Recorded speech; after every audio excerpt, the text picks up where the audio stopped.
السلام عليكم. استكمالا للحلقة السابقة من سلسلة المدينة خير على وزن جدة غير، وإجابة على السؤال الثاني واللي هو ما هي صفات أهل المدينة من وجهة نظري طبعا، فأهلا وسهلا بكم وبسم الله نجاوب على السؤال. جيم 2. الصفة المعروفة والمذكورة في القرآن هي الكرم. ربنا وصف أهل المدينة بأنهم يحبون من هاجر إليهم، يؤثرون على أنفسهم ولو كان بهم خصاصة، يعني كرماء ومرحبين بأي شخص يجيهم. لو تلاحظ ستجد انه الصفة جات بفعل المضارع ما هي بفعل الماضي، يعني ربنا ما وصف الناس اللي استقبلوا الرسول او هذه صفات الناس اللي استقبلوا الرسول، لا، الصفة مستمرة، يحبون، لا يجدون. ما قال ربنا احبوا من هاجر اليهم، اثروا على انفسهم، فالصفة الى الان مستمرة ومذكورة في القرآن يتلى الى يوم القيامة، وده كلام ربنا يعني. اعطيني بقى على كلام ربنا.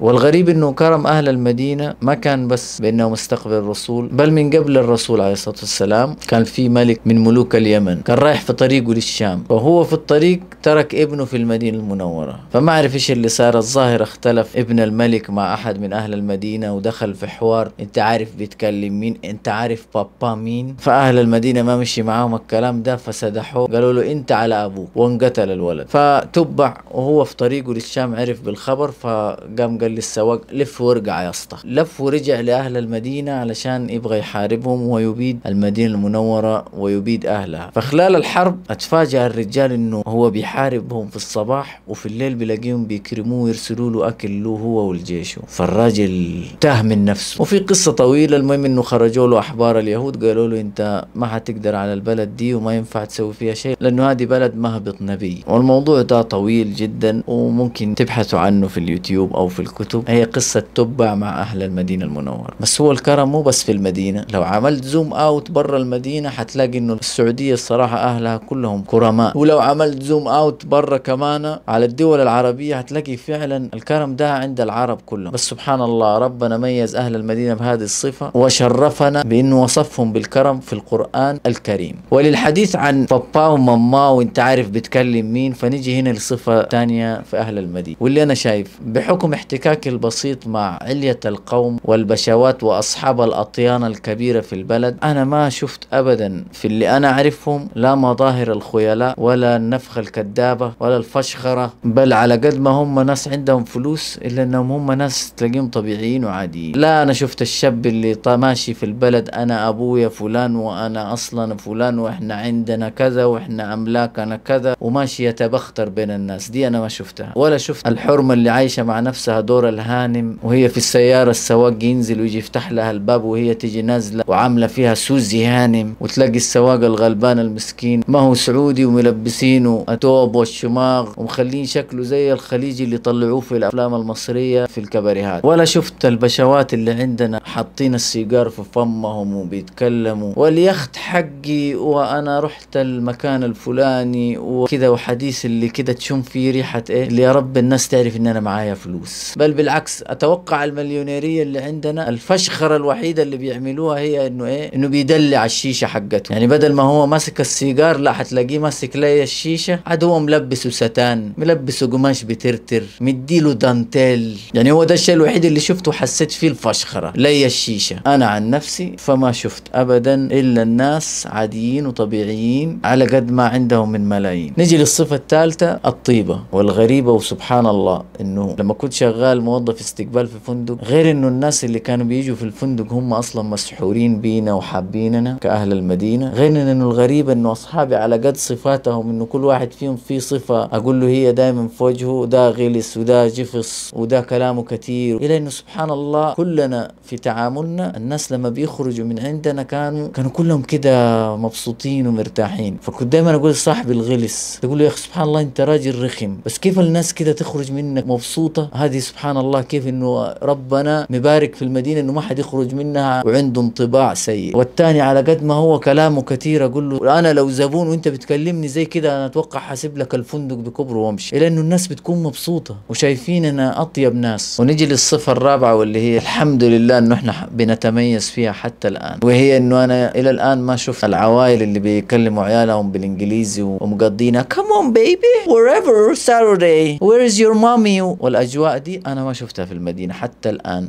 بين اصحابي بين الناس اللي اعرفهم ما شفت جو جو الخواجات ده. العالم هنا لسه بتتكلم عربي مع عيالها، حتى اللي مدخلينهم انترناشونال بيتكلموا معاهم عربي. جو الخواجات ده وجو وجو الانجليش وجو ابن برم لسانه ده، الحمد لله انه هو لسه ما هو عندنا. يعني علما بانه انا ما اعرف مين اللي قال ان انت عشان تكلم عيالك بالانجليزي يعني انت انسان معك فلوس. الحمد لله حتى الناس اللي معاهم فلوس هنا ما بشوفهم بيتكلموا مع عيالهم بالانجليزي. ما زال الحوار عندنا، تعال يا واد، خذ يا ابني، اتفضل يا ابني. والى هنا ايها السيدات والساده فلم نصل الى وصف اهل المدينه، لانه الصفات مره كثير، بس انا يا دوب بجمع المعلومات اللي على قدي وبقولها، عشان انا لو فكرت اجمع مش هتلاقوني عملت فيديو الا بعد سنه. فالشيء اللي بعرفه بقوله على طول، لو عرفت شيء زياده حقول، وهو فيه طبعا، فقلت اقول اللي عندي والصفات اللي انا مبسوط فيها عندنا في المدينه. والى لقاء اخر نجيب فيه على السؤال الثالث، مميزات الحياه في المدينه المنوره.